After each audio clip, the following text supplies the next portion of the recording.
Donc nous avons vu donc les deux épreuves. La première épreuve qui consiste, bien aimé, à prendre à compter sur Dieu par rapport, donc, bien aimé, à nos besoins vitaux. Et la deuxième épreuve où Dieu veut nous révéler sa volonté. Dieu veut que nous oublions notre volonté et nous appuyer sur sa volonté. Bien aimé, ce soir nous allons voir la troisième épreuve. Voici pourquoi on va prendre Exode 17 du verset 1 au verset 7. Je vais demander à Marie de Magdala de lire. Amen. Que les enfants d'Israël avaient contesté et parce qu'ils avaient tenté l'Éternel en disant: l'Éternel est-il au milieu de nous ou n'y est-il pas? Amen, bien-aimé. Merci Seigneur. Bien-aimé, vous voyez que ce passage-là nous parle.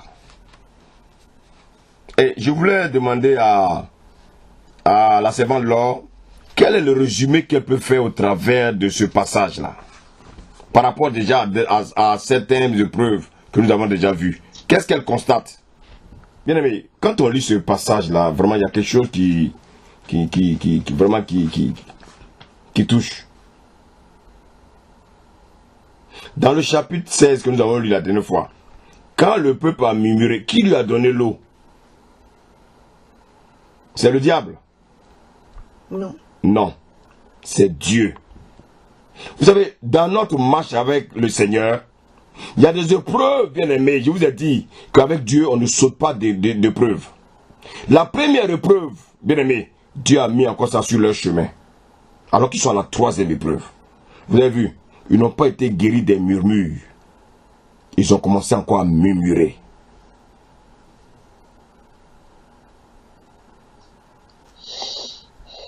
Ils ont continué encore à murmurer. Pourquoi? Parce que, bien aimé, l'étape, bien aimé, de Mara n'a pas été concluante.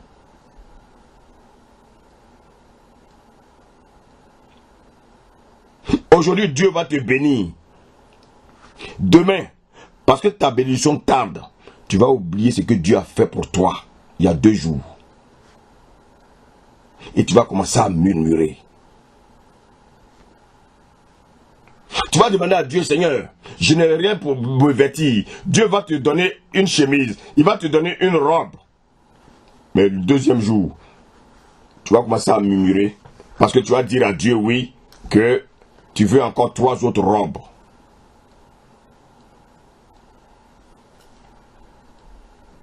Bien-aimé, dans la troisième épreuve, Dieu voulait enseigner le peuple à marcher par la foi. Mais en même temps, en amenant le peuple à marcher par la foi, Dieu continue à les tester encore, bien-aimés, dans la première épreuve et dans la deuxième épreuve dont ils ont fait échec. Beaucoup parmi nous continuent encore dans les murmures, alors que Dieu a déjà fait des grandes choses dans leur vie. Beaucoup étaient au chômage. Dieu leur a ouvert une porte du travail. Mais malgré cela, ils continuent à murmurer. Oui, Seigneur, mon salaire ne me suffit pas. Mais bien, mais avant, tu avais 0 francs. Aujourd'hui, Dieu t'a ouvert une porte où tu as 200 euros. Mais rends grâce au moins à Dieu. Dis-lui merci avant de revendiquer.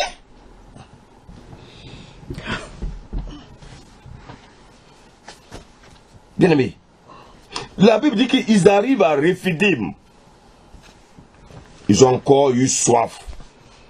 Ils commencent encore à murmurer. Et bien aimé, je vous ai dit que dans les épreuves avec Dieu, ce ne sont pas les choses spirituelles. Dieu va nous mettre à l'épreuve pour que nous abandonnons les choses charnelles, les choses de la chair. Bien aimé, est-ce que l'eau est vitale? On a besoin de l'eau pour vivre. Donc Dieu va t'amener à compter sur lui en ce qui concerne, bien aimé, les besoins vitaux.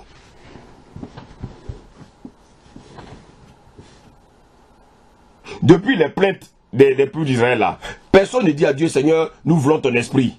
Personne.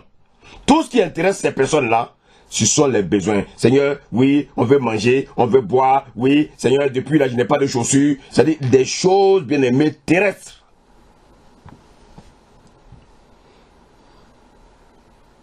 Vous savez, chaque fois qu'on murmure, c'est douter de Dieu.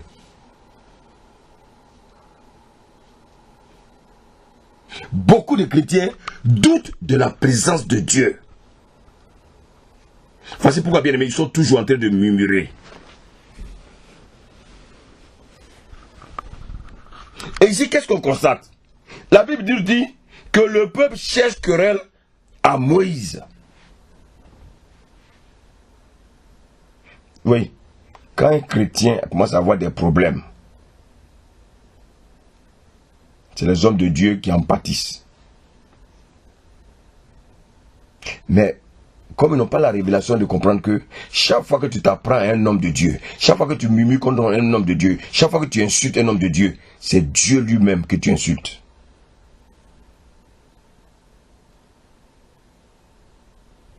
Bien-aimé. Et ce que je ne comprends pas, c'est que ils se plaignaient toujours d'avoir faim. Ils se plaignaient toujours d'avoir soif. Mais pourtant, ils avaient des troupeaux avec eux.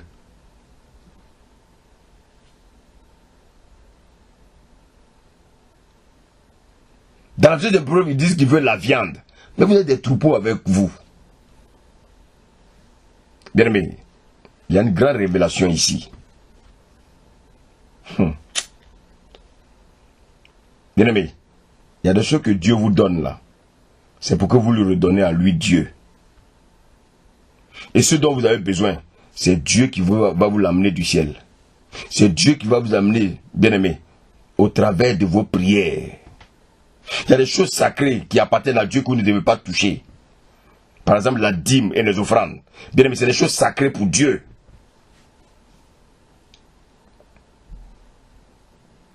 Ils avaient les troupeaux, ils sont sortis de l'Égypte avec les troupeaux.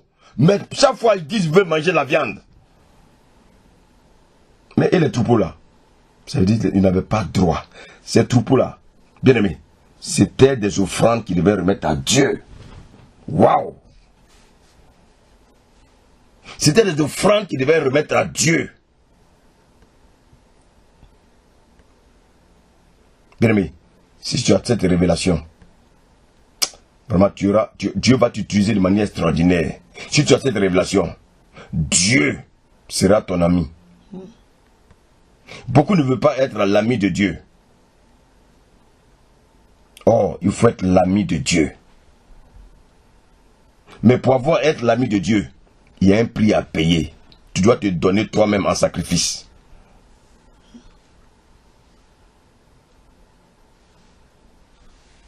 Bien-aimé, regardez ce qu'ils disent au verset 7. L'Éternel est-il au milieu de nous ou n'est-il pas? Écoutez-moi bien. Ce n'est pas parce que, bien-aimé, vous n'avez plus d'inquiétude dans votre vie pour le manger et le boire que Dieu ne va pas vous tenter.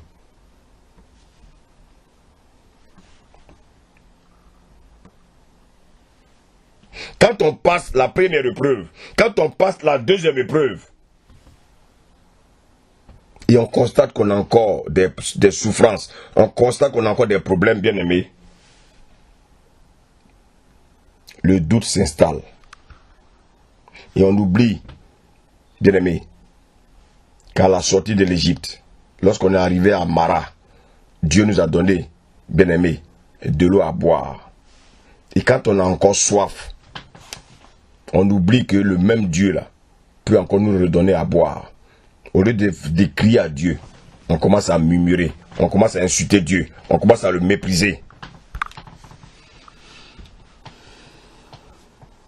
Bien-aimé, bien-aimé,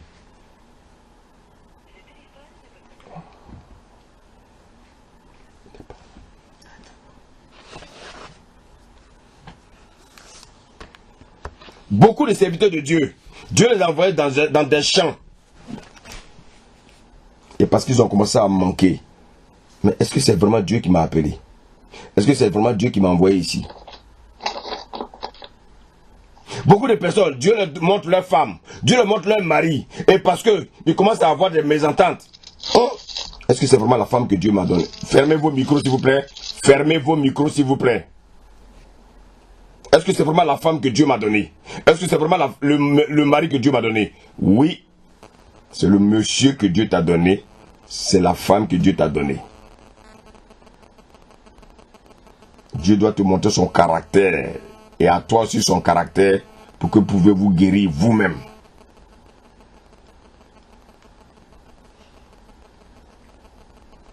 Ah, est-ce que c'est vraiment Dieu qui m'a parlé? Oui, c'est Dieu qui t'a parlé. Beaucoup pensent qu'ils ne sont pas là où Dieu veut. Si, là où tu es là, Dieu veut que tu sois là. Mais dans cette épreuve-là, ce n'est pas le fait de savoir, bien-aimé, si tu es totalement là où Dieu veut. Non. Mais Dieu veut t'amener à avoir totalement confiance en la parole de Dieu. En la parole que tu as entendue. Beaucoup croient que, bien-aimés, qui sont totalement bien-aimés, et qui connaissent totalement la parole de Dieu, ils établissent leur confiance en Dieu par des sensations, par des sentiments, par des expériences extérieures. Bien-aimés, vous savez, ce n'est pas parce que pendant le culte, il n'y a pas eu de sensation extérieure que Dieu n'était pas là. Non, il y a des moments où on fera des cultes où Dieu même, on ne va même pas entendre une sensation, on ne va même pas entendre même une prophétie. Ça ne veut pas dire que Dieu n'est pas là. Il fait ce qu'il veut. Et c'est ce que le peuple voulait voir. Il voulait voir un Dieu qui est toujours en train. Ils veulent voir si ce Dieu est présent.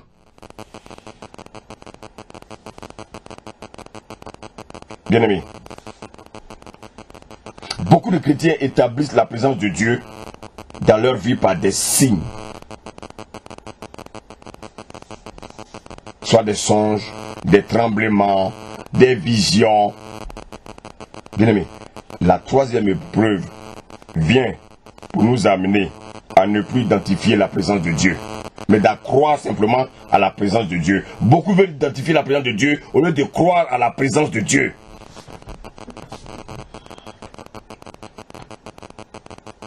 Ils veulent identifier la présence de Dieu par des signes. Dieu veut que nous appuyions simplement sur une seule chose, la parole qu'il nous a donnée.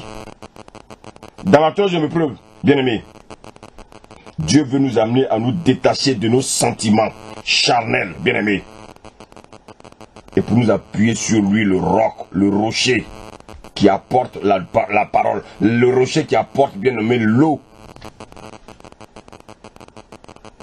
et non sur nos sentiments. Regardez bien Moïse, après 40 ans, bien-aimé, de souffrance dans le désert. Bien-aimé, la Bible dit que lorsqu'il arrivait devant Pharaon, qu'est-ce qu'il faisait?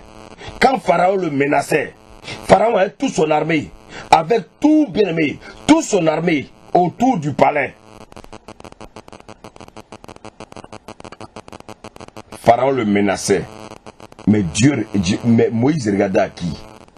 Moïse regardait à un Dieu invisible. Pendant qu'il se tenait devant un roi visible, avec une armée et des magiciens, qu'est-ce qu'il faisait, Moïse? Moïse avait mis sa confiance à un Dieu qui ne voyait pas. Il avait simplement un bâton, mais il allait aussi menacer. Écoutez-moi bien, pendant que Pharaon le menace, lui aussi menace Pharaon avec un simple bois. Pourquoi? Parce que Moïse avait passé 40 ans dans le désert, où Dieu l'a dépouillé de la peur, de l'intimidation. Dieu l'a dépouillé de ces choses. Mais bien aimé, si tu ne passes pas par le désert, que Dieu t'envoie un jour dans le désert, Dieu t'envoie par exemple, bien aimé, dans un endroit où il y a le djihadisme, Dieu te dit d'aller annoncer l'évangile, comment tu vas faire? Si tu as encore la peur en toi. Aujourd'hui tu es assis dans le confort, tu vas au travail, tu viens le soir, tu manges, tu dors. Moi-même tu ouvres ta Bible même, c'est un problème. Le jour où Dieu va se révéler à toi, dit mon fils, je t'ai préparé, c'était pour envoyer bien aimé en Syrie, pour aller leur annoncer l'évangile. Que ferais-tu? Que ferais-tu? C'est pour ça que tu dois apprendre, bien-aimé, à t'éloigner du confort. Tu dois apprendre à t'éloigner, bien-aimé, des choses palpables. Mais tu dois apprendre à croire en ce Dieu que tu ne vois pas.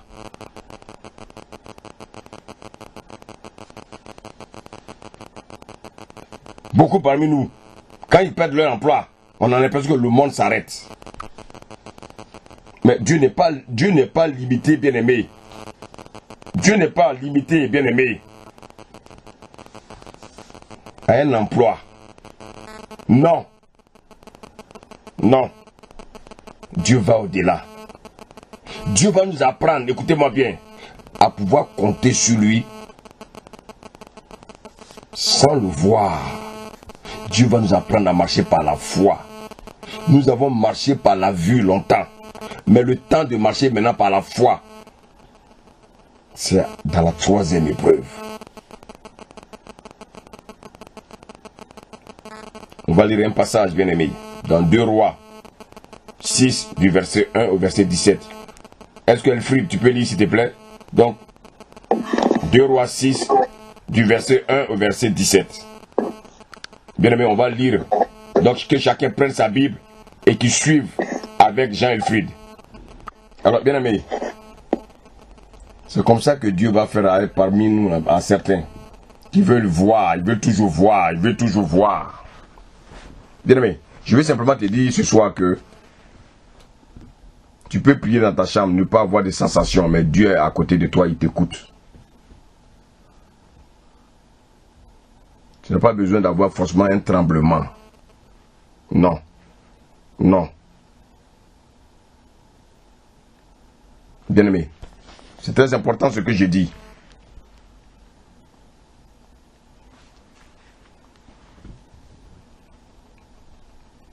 C'est très important ce que je dis.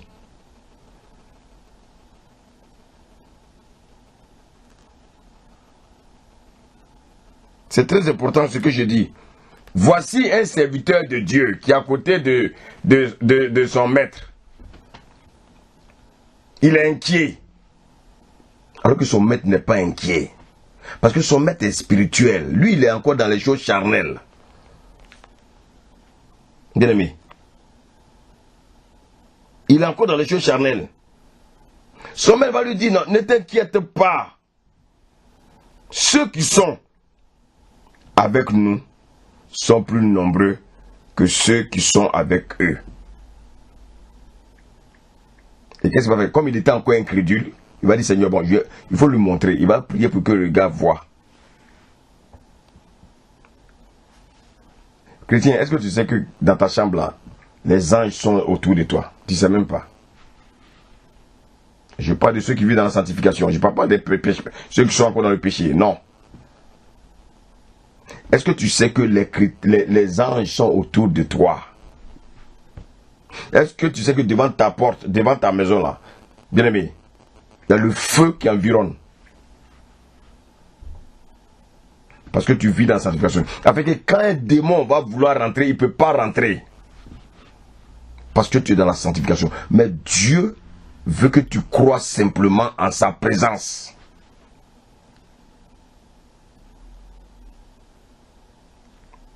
Bien-aimé,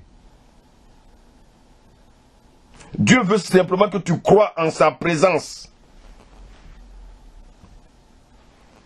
Dieu ne veut pas, bien-aimé, que tu doutes de sa présence chaque fois que tu ouvres la bouche pour lui parler.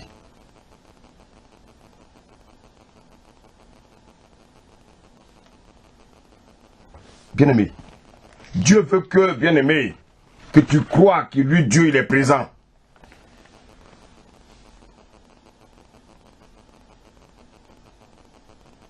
Donc la troisième épreuve doit créer en nous, bien aimé, ce qu'on appelle la foi. La présence de Dieu, bien aimé, n'est pas confirmée par des sensations. Non. Pas forcément. Je ne dis pas que c'est pas possible. Mais je ne dis pas forcément. Pendant que tu es en train de prier, Dieu peut être assis simplement à côté de toi et puis il te regarde. Mais toi, tu ne le vois pas.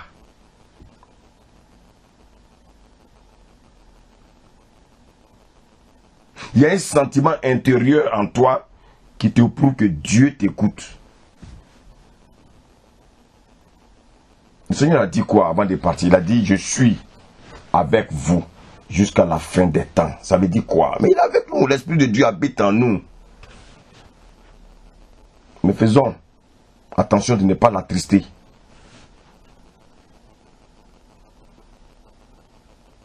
Donc, quel que soit ce qui se passe dans nos vies, Dieu est présent. Pendant que tu vis dans le péché, en train de forniquer une femme, en fait de commettre l'impudicité, Dieu est à côté de toi. Pendant que tu enlèves ton pantalon, Dieu est à côté de toi et te regarde. Donc, il ne faut pas être surpris souvent de ce qui t'arrive.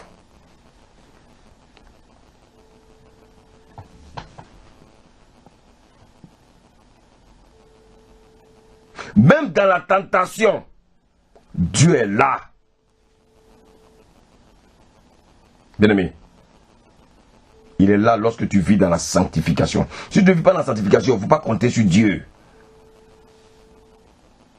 Si tu vis dans le péché, Dieu n'est pas là.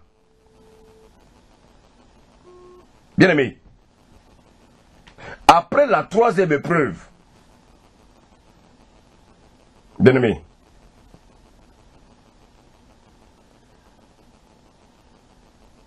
tu peux échouer. Et là, on a vu que le peuple d'Israël encore a échoué.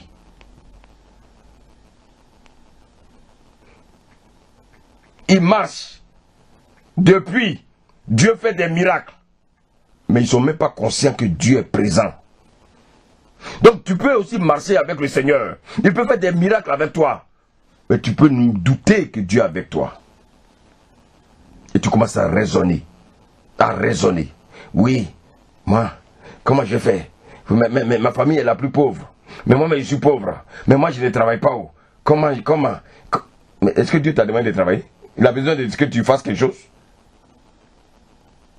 Dieu te dit de croire simplement à sa présence, qu'il est là.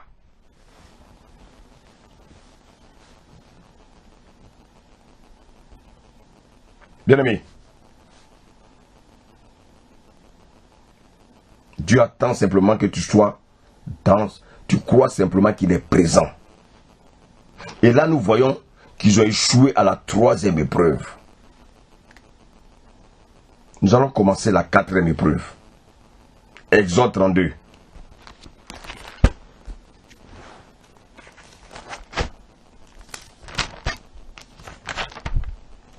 On va demander à Brandon de lire Exode 32.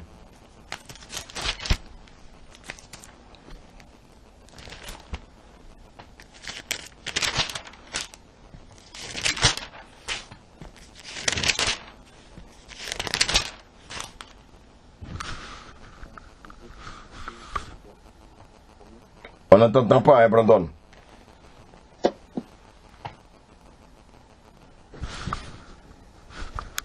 Ôtez les anneaux d'or qui sont aux oreilles de vos femmes, de vos fils et de vos filles, et apportez-les-moi. Et tous ôtèrent les anneaux d'or qui étaient à leurs oreilles, et ils apportèrent à Aaron. Il les reçut de leurs mains, jeta l'or dans un moule, et il fit un veau en fonte. Et ils dirent, Israël, voici ton Dieu, qui t'a fait sortir du pays d'Égypte. Lorsqu'Aaron vit cela, il bâtit un autel devant lui, et il s'écria, demain, il y aura fête en l'honneur de l'Éternel. Amen. Merci. Bien aimé, nous sommes à la quatrième épreuve. Le peuple voyant que Moïse tardait à descendre la montagne. Bien aimé, à quoi le peuple faisait allusion ici?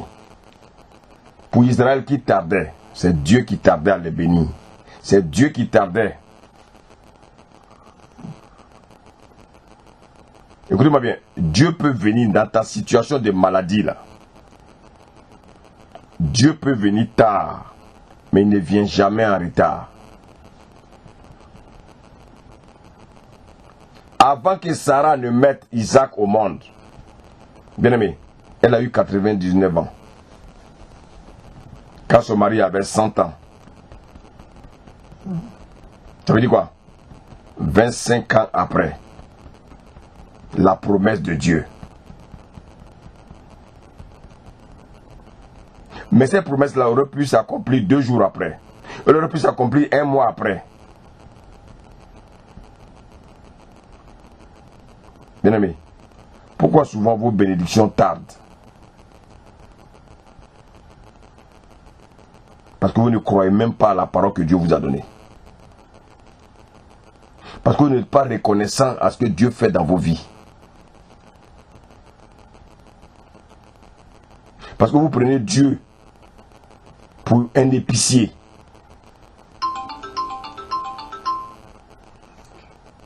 Vous prenez Dieu pour un épicier. Dieu n'est pas un épicier. Vous venez à Dieu parce que vous avez simplement que des besoins.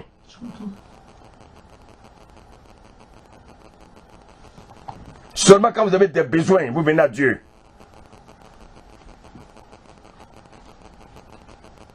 Parce que Moïse tardait.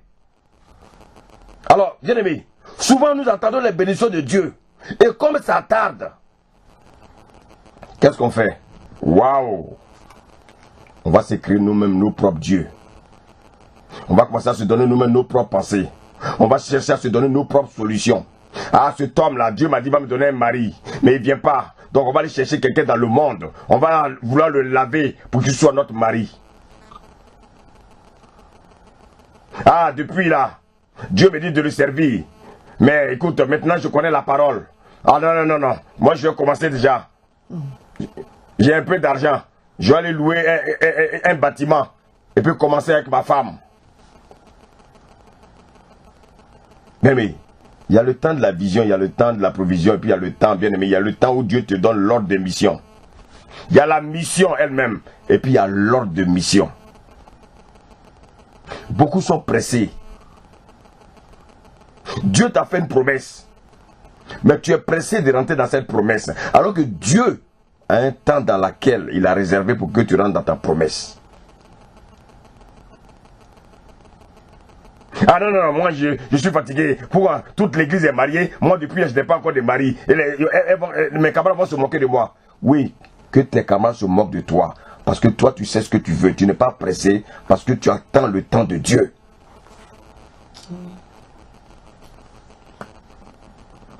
Vous savez, quand on lit ce passage-là, quand Dieu ouvre les yeux, on nous parle, bien aimé, du veau d'or. Le veau d'or. Et quand on lit ce passage, bien aimé, on voit que Israël appelle le veau d'or l'Éternel.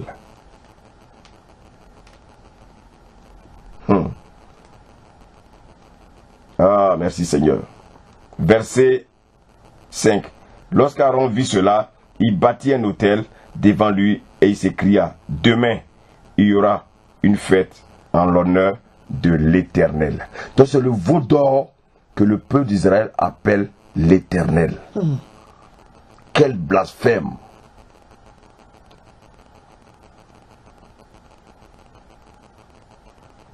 Bien aimé, mais ça dit, il faut faire très attention quand tu lis ce passage-là. J'ai écouté souvent des prédications, mais quand Dieu a ouvert mon esprit, j'ai compris que, bien aimé, il faut bien lire ce passage-là.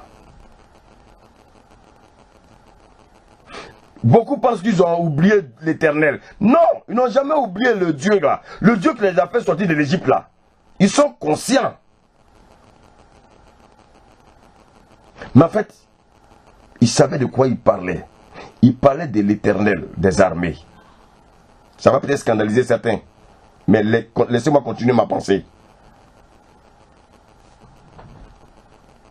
Ils n'ont pas laissé Dieu pour prier notre Dieu. Non. Ils n'ont pas laissé l'Éternel pour prier notre Seigneur. Non. C'est le Dieu d'Isaac, de Jacob. Bien aimé. Et le Dieu d'Abraham, d'Isaac et de Jacob là. C'est de lui que le peuple parlait ici. Bien aimé. Ils ont commencé à adorer le veau d'or qu'ils appellent l'Éternel. Eh bien aimé, qu'est-ce que cela veut dire, le veau d'or? Le veau d'or, bien aimé, traduit une image qui se sont fait de Dieu comme Moïse tardait à venir. Et comme ta bénédiction tarde à venir, tu te trouves toi-même des solutions et tu appelles. Lorsque toi-même tu t'exauces toi-même, tu dis que celui qui t'a exaucé, c'est le Dieu, c'est l'Éternel des armées. Israël appelle Aaron, un homme de Dieu, et lui demande, bien aimé, de construire un veau d'or. Et au verset 4, ils vont dire quoi? Israël, voici ton Dieu qui t'a fait sortir du pays d'Égypte. Le veau d'or, c'est quoi, bien-aimé? Le veau d'or est l'image de Dieu qu'une personne peut se créer lorsqu'il n'a pas pu être patient pendant de longues attentes.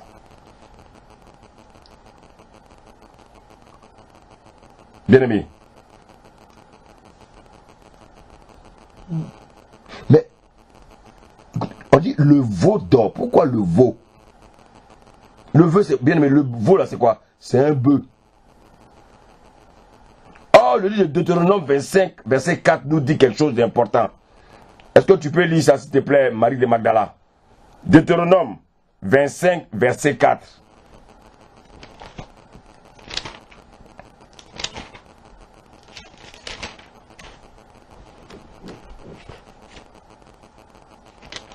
Amen. Amen. J'ai eu la parole du Seigneur. Amen. Lorsque les frères demeureront ensemble et que l'un d'eux mourra sans laisser le fils, la femme du défunt ne se mariera point au dehors avec un étranger. Est-ce que c'est ce passage-là? Excusez-moi, hein? Excusez-moi. Voilà. Tu m'amuseras point le bœuf quand il foulera le grain. Amen. Voilà. À quoi sert le bœuf? Quelqu'un peut me répondre? D'accord. Le bœuf sert au sacrifice. Mais quoi encore? Travailler dans les champs. Merci Laure. Donc le bœuf est considéré comme qui? Un quoi? Quelqu'un qui travaille dans son sang. C'est quoi? Ouvrier. Un esclave. Merci. Donc l'esclave c'est qui? Un laboureur. Oui, mais l'esclave c'est qui? Moi je suis considéré comme quoi?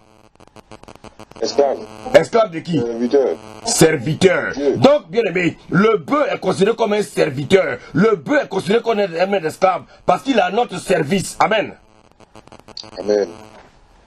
Donc, le peuple d'Israël, bien aimé,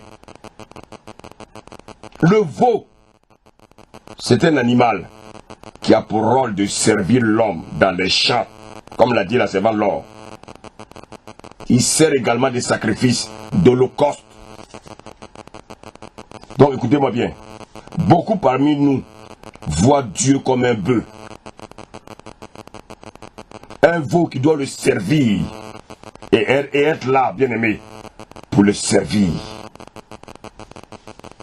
Beaucoup viennent devant Dieu simplement pour leurs besoins. Seigneur, donne-moi, Seigneur, donne-moi, Seigneur, donne-moi, Seigneur, donne-moi, Seigneur, donne-moi. Et aujourd'hui, beaucoup de pasteurs, beaucoup de chrétiens, bien aimés, quand ils fléchissent les genoux devant le veau d'or. Parce que c'est qui le veau d'or? Chaque fois que tu vas te prosterner devant Dieu pour demander des choses à Dieu, des choses égoïstes, tu considères Dieu comme un veau d'or.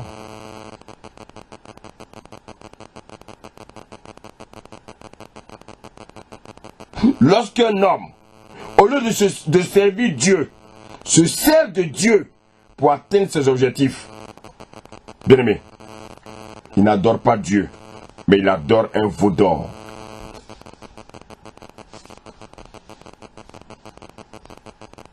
Bien-aimé, je reprends ce que j'ai dit. Lorsqu'une personne, au lieu de servir Dieu, se sert de Dieu pour atteindre ses objectifs. Je viens à Dieu parce que je veux qu'il me donne du travail. Je viens à Dieu parce que je veux qu'il me donne une femme. Je viens à Dieu parce que je veux avoir un mari.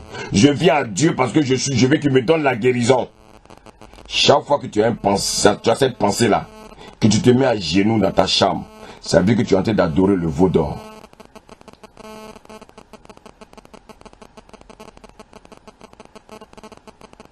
Je reprends. Je dis chaque fois, bien aimé, qu'une personne, au lieu de servir Dieu, se sert de Dieu pour atteindre ses objectifs macabres, ses objectifs égoïstes. Il n'adore pas, bien aimé, l'Éternel, mais il adore un veau d'or. Donc beaucoup de chrétiens adorent des veaux d'or, croyant adorer l'Éternel.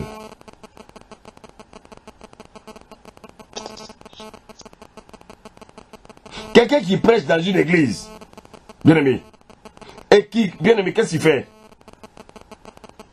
Il voit Dieu, entre guillemets, comme un moyen de s'enrichir. Bien aimé, il prend le nom de Dieu, bien aimé, pour se faire quoi? Il prend le nom de Dieu pour se donner un nom à lui. Il recherche sa propre gloire. Il n'est pas en train de servir Dieu, mais il se sert des versets bibliques pour se faire son propre bonheur. Donc le Dieu qui croit prier, le Dieu qui croit adorer, n'est pas l'Éternel des armées, mais c'est le veau d'or.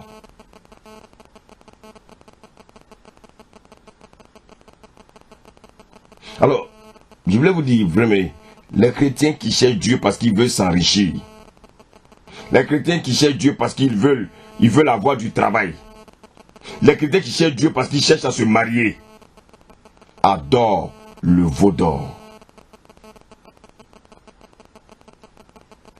Toutefois que tu cherches Dieu, bien aimé, pour assouvir tes projets macabres et égoïstes, bien aimé, tu es en train de servir le veau d'or et non l'Éternel des armées.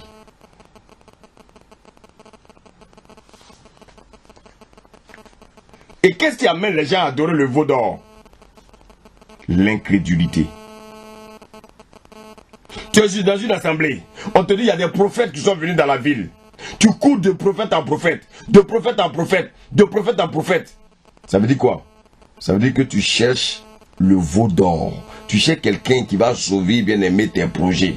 Alors qu'aucun homme de Dieu, écoute-moi bien, aucun homme de Dieu, moi le premier, je suis incapable, bien aimé, de te bénir. Je suis incapable, bien aimé, de t'ouvrir un chemin. Je suis incapable, bien aimé.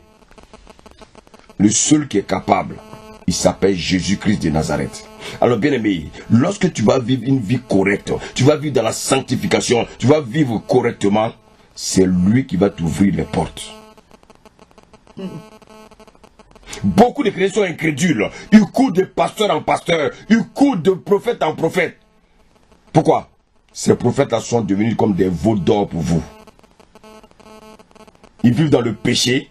Ils croient que ce sont les pasteurs qui règlent leurs problèmes. Le pasteur, je vais te dire, il a plus de problèmes que toi. Le même pasteur que tu vas chercher là, pour qu'il te bénisse là, bien aimé, il a une maladie incurable.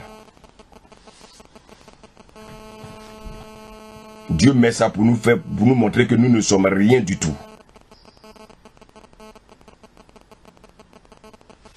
Qu'est-ce qui amène les gens, bien aimés, à adorer le veau d'or? L'incrédulité, l'impatience, l'échec au désert. Dieu te met dans le désert, tu ne veux pas. Tu résistes. Et tu crois que c'est en allant de prophète en prophète que ton problème va être réglé. Mais bien aimé, je te dis ce soir, tu perds ton temps. Tu perds ton temps. Change ta manière d'adorer. Parce que celui que tu adores, c'est le veau d'or.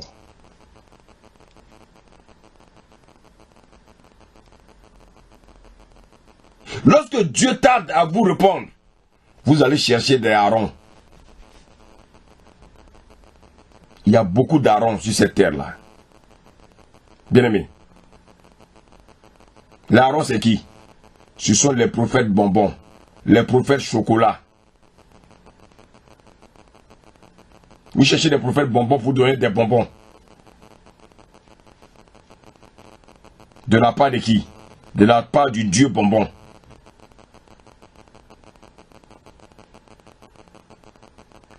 Ah oui, tu n'es pas au courant. Il y a un prophète là, quand il prie pour toi, le mari vient. Hein? Tu n'as pas vu le prophète là, quand il prie pour toi là, mais tout de suite tu as le travail. Bien-aimé, celui que tu vas voir là, bien-aimé, il adore le veau d'or. Et donc tu adoreras aussi le veau d'or. Bien-aimé.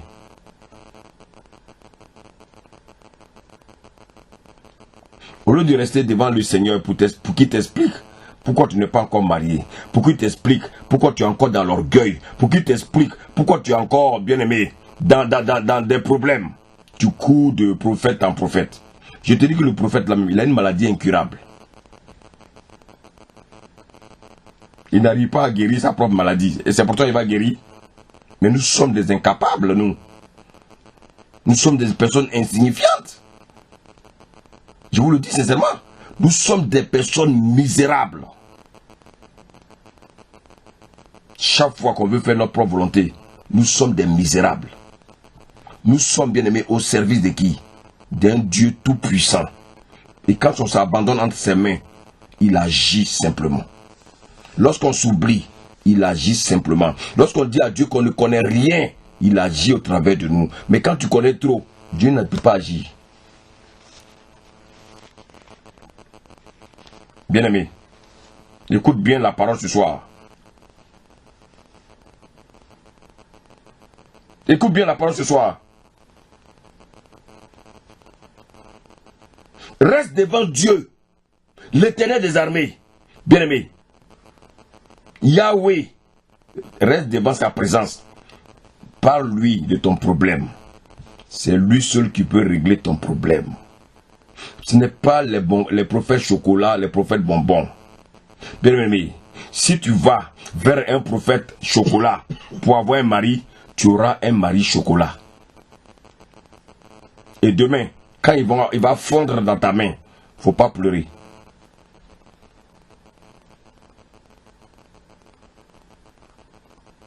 Les prophètes Aaron, ils sont partout, ils ont envahi la terre. Les faux prophètes.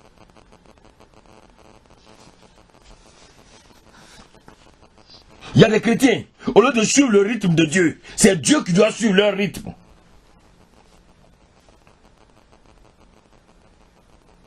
Dieu te dit de te séparer de tel ami, tu résistes. Tu as une amie qui te donne des mauvais conseils et tu t'entêtes à être avec cette amie-là. Demain, si tu as des problèmes, il ne faut pas venir dire que Dieu ne t'a pas averti.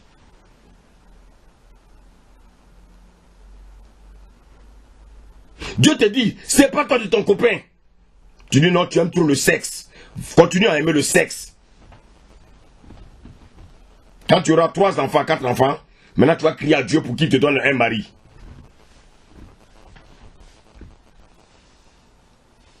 Vous aimez compliquer la situation de votre vie. On vous donne des conseils, vous voulez faire ce que vous voulez. On te dit de te séparer de ton copain, tu dis que tu l'aimes. On ne t'a pas demandé que tu l'aimes, on te dit de te séparer de lui. Bien-aimé, tu peux faire tout ce que tu veux, mais Dieu te dit, sépare-toi de lui. Tu vas courir encore pour aller voir un prophète, il va te dire, oui, c'est lui ton mari. Mais Dieu t'a dit, donc le prophète là, sa parole est mieux que ce que Dieu t'a dit.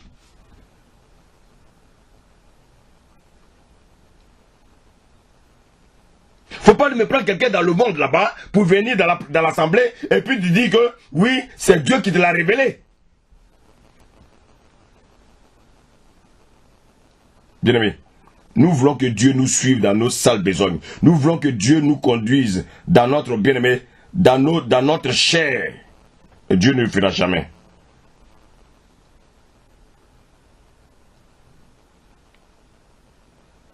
Seigneur, donne-moi du travail. Seigneur, donne-moi de l'argent. Seigneur, donne-moi ceci, là. Bien-aimé, ce Dieu-là n'est pas le Dieu Yahweh, mais c'est le veau d'or que tu adores.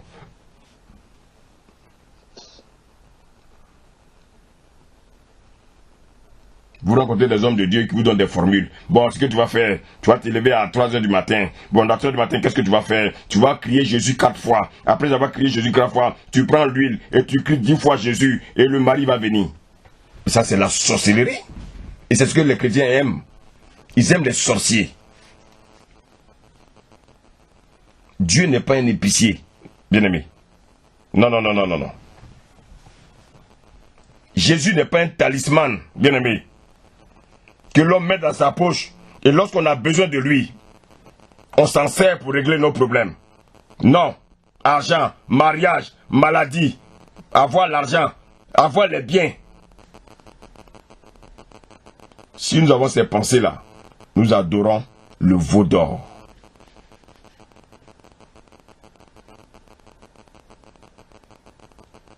Lorsqu'on adore l'Éternel, lorsque nous nous prosternons, bien-aimés, devant lui, c'est lui qui nous conduit selon sa propre volonté. Donc, bien-aimés, dans l'épreuve, dans le désert, dans la 4e épreuve,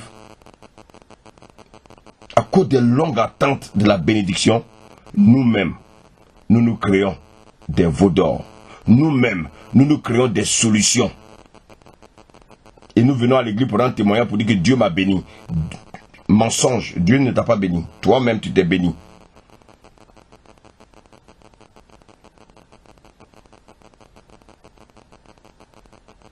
Dans la 4e épreuve, beaucoup se trompent. Parce qu'ils prennent les sensations pour les pensées de Dieu. Non. Bien-aimé,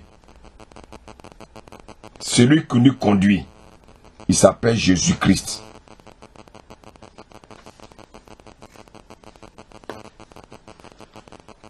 Si on ne le sert pas, alors, bien-aimé, on se sert de lui. Si on ne le sert pas, on se sert de lui. Ça veut dire quoi? Ça veut dire qu'on adore le veau d'or. Bien-aimé, si tu avais cette pensée, répands-toi.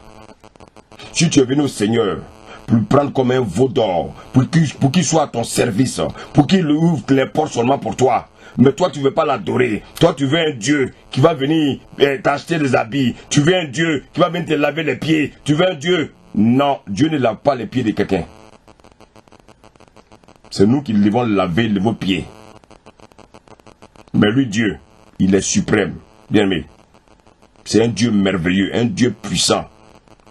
Ce n'est pas n'importe qui. Il mérite, bien-aimé, des myriades de respect. Alors, si tu as eu l'habitude de crier à un Dieu pour assouvir, bien-aimé, tes projets macabres et égoïstes, sache que tu n'as jamais adoré Yahweh.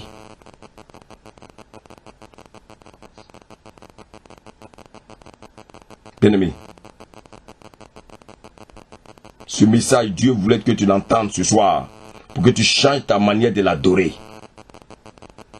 Chaque fois que la première parole de ta bouche va sortir pour demander à Dieu, donne-moi, donne-moi, ça veut dire que tu es en train d'adorer le veau d'or. Que le Seigneur nous fortifie ce soir. Amen.